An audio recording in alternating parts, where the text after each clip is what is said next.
बाल्यकाल यस्तो थियो ग्रामीण भेग होइन, त्यस पछाडि घरमा गाईबस्तु हुन्थ्यो, त्यस पछाडि चाहिँ स्कुल पढ्नुपर्ने, स्कुल सकिसके पछाडि बिहान स्कुल जानुभन्दा अगाडि घाँस नगाडी जान नपाउने जुन अवस्था थियो सधैँ डेली रुटिन नै, जस्तो बरु पढ्नलाई हामीले चाहिँ भुलिन्थ्यो होला, तर जुन एउटा हाम्रो चाहिँ घरको रुटिन हुन्थ्यो घाँस काट्ने, त्यो चाहिँ हाम्रो चाहिँ डेली रुटिन थियो। जस्तै हाम्रो चाहिँ डेली ब्रेकफास्ट लिने जसको प्रचलन हुन्छ उहाँहरूको जस्तै थियो होला।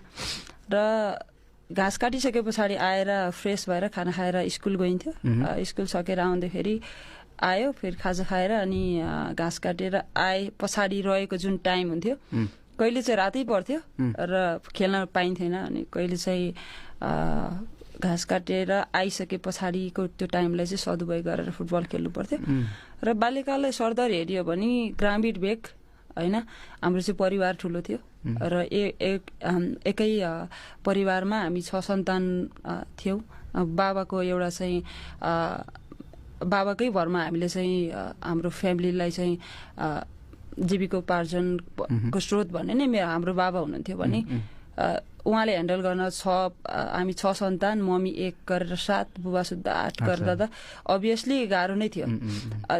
त्यो बावजुद पनि जुन हामीलाई यो लेभलमा पुर्याइदिनु भएको छ मेरो बाबा, जुन मेरो मम्मीको उत्तिकै आछ, र त्यति बेलाको चाहिँ सङ्घर्ष हेऱ्यो भने अहिले चाहिँ रियल बाबा चाहिँ मैले चाहिँ मेरो लाइफमै मेरो रियल बाबाले चाहिँ गर्दाखेरि आज यो सम्भव भएको हो जस्तो लाग्छ।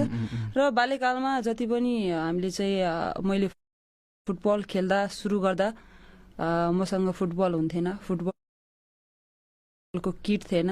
यो ठ्याक्कै याद छ कति वर्षदेखि चाहिँ ठ्याक्कै फुटबल? सानै वर्ष, अब यति वर्ष